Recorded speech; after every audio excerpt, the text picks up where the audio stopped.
Brain એન્યુરિઝમ simple ભાષામાં વાત કરીએ તો શરીરના બીજા ઓર્ગનની જેમ પણ બીજા અંગની જેમ પણ મગજને પણ જીવવા માટે ઓક્સિજન અને ગ્લુકોઝની જરૂર છે, જે પ્રોવાઈડ થાય છે બ્લડ દ્વારા અને બ્લડ પહોંચાડવામાં આવે છે હૃદયથી બ્રેઇન તરફ લોહીની નળીઓ દ્વારા. તો હવે આ જે લોહીની નળી છે એમાં જ્યારે લોહીની નળીની દિવાલની વીકનેસ થતી હોય અને એમાંથી જ્યારે બલૂન જેવું સ્ટ્રક્ચર એટલે કે ફુગ્ગા જેવું જ્યારે ડેવલપ થતું હોય સ્ટ્રક્ચર, એને સિમ્પલ ભાષામાં કહેવાય છે બ્રેન એન્યુરિઝમ. તો એક કોમન જે બેસિક વસ્તુ છે કે કોઈ પણ લોહીની નળી હોય છે, જેમ કે દિમાગની લોહીની નળીમાં પણ વોલમાં 3 પ્રકારના લેયર્સ હોય છે.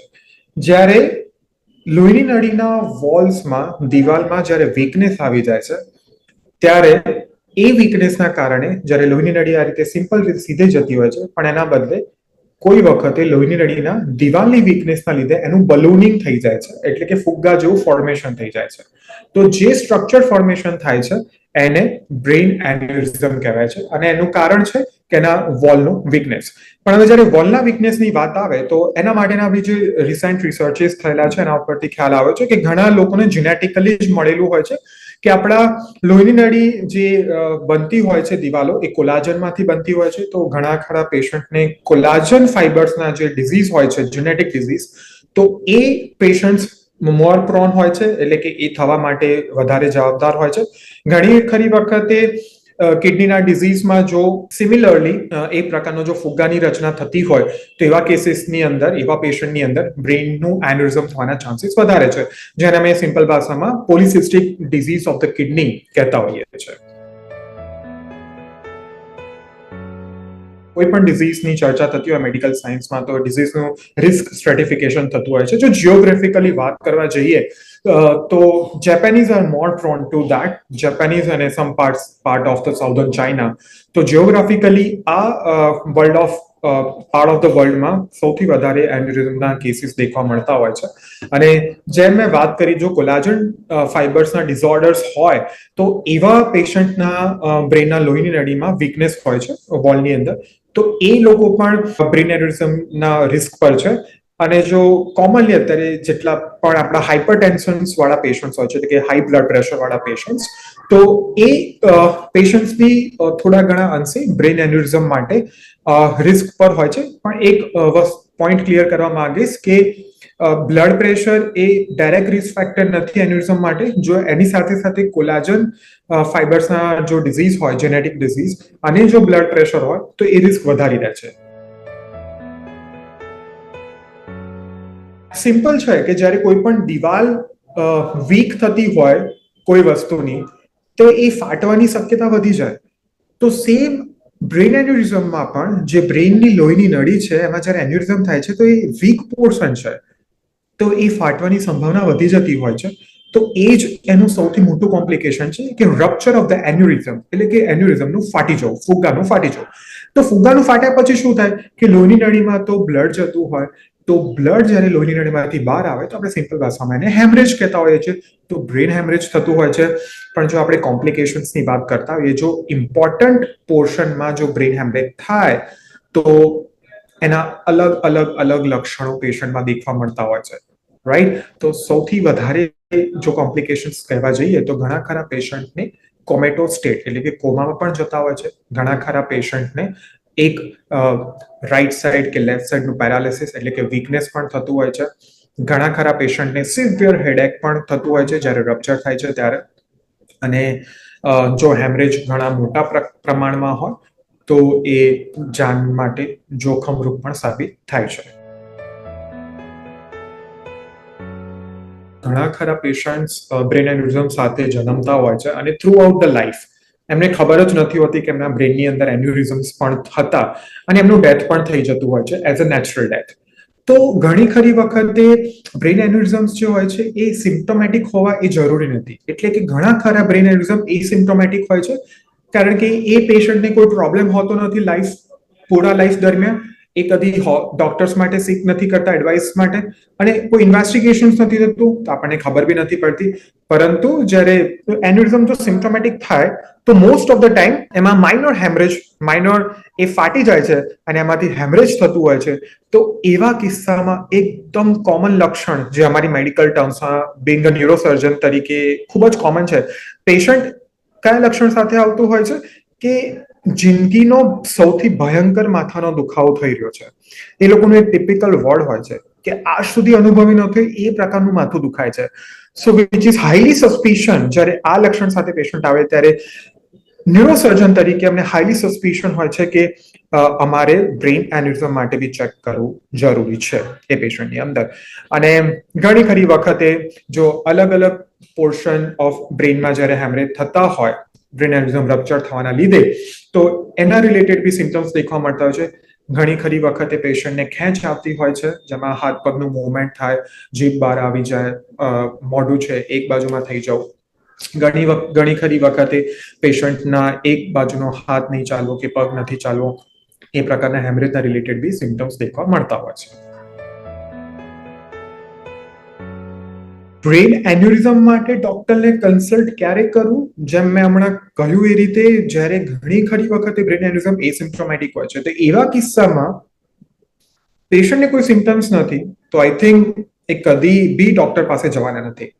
હું એટલું કહેવા માંગીશ કે આજના રિસન્ટ એડવાન્સ રિસર્ચ જે મેડિકલ સાયન્સમાં થયા છે, જો આપને કુટુંબમાં ફર્સ્ટ ડિગ્રી રિલેટિવમાં જો બ્રેઇન એન્યુરિઝમની હિસ્ટ્રી હોય તો તમે એઝ અ પ્રિવેન્ટિવ મેઝર કાં તો તમે પ્રોફાઇલેક્ટિકલ બેસિસ ઉપર તમે એ ઇન્વેસ્ટિગેશન્સ કરાવી શકો છો.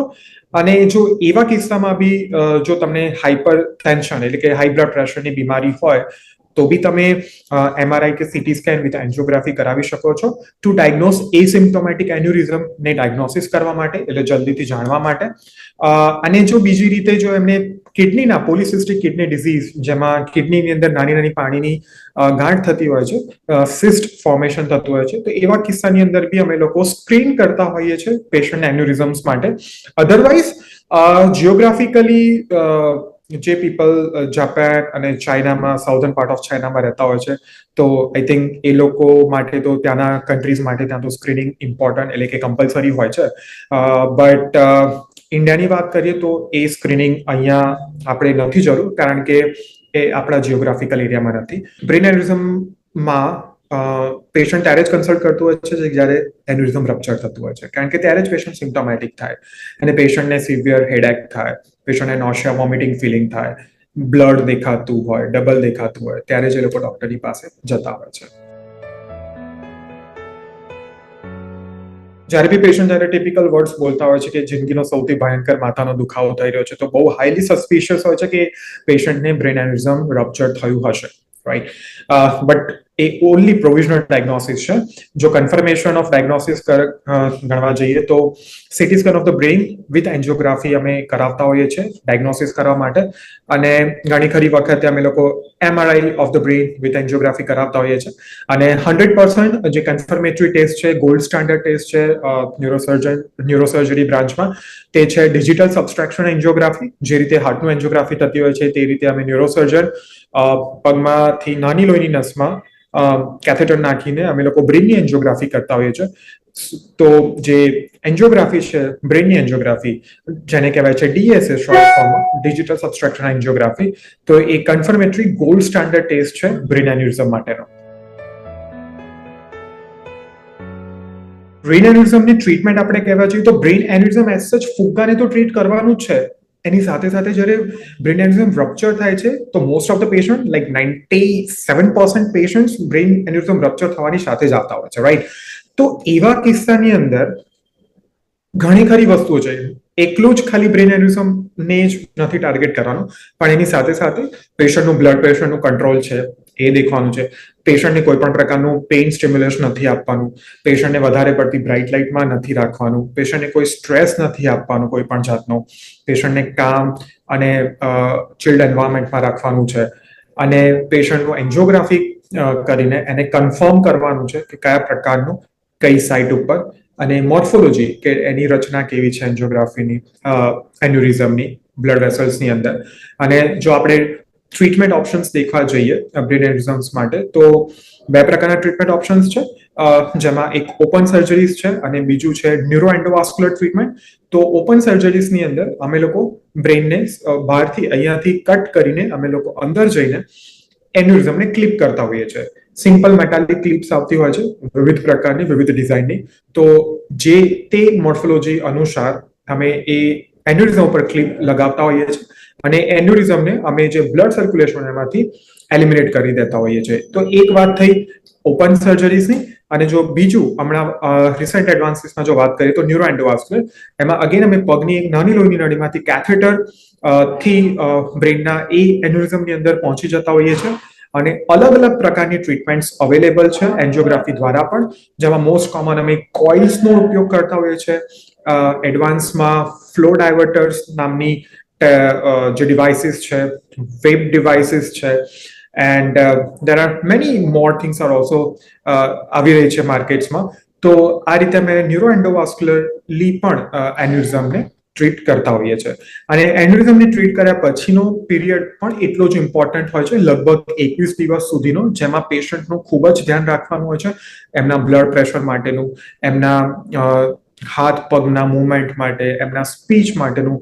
એટલે આમ જો ટ્રીટમેન્ટ દેખવા જઈએ બ્રેન એન્યુરિઝમનું તો એક લોંગ સ્ટે થઈ જતો હોય છે, અને એમાં સુપરવિઝન, આઈસીયુ, ન્યુરો આઈસીયુમાં પેશન્ટનું એડમિશન, અને ઘણું ખરું એટલું ફક્ત એન્યુરિઝમ નહીં પણ એની સાથે સાથે ઘણા ખરા પેરામીટર્સને પણ ધ્યાનમાં રાખીને ટ્રીટમેન્ટ એઝ અ હોલ અમે આપતા હોઈએ છીએ બ્રેન એન્યુરિઝમના પેશન્ટને.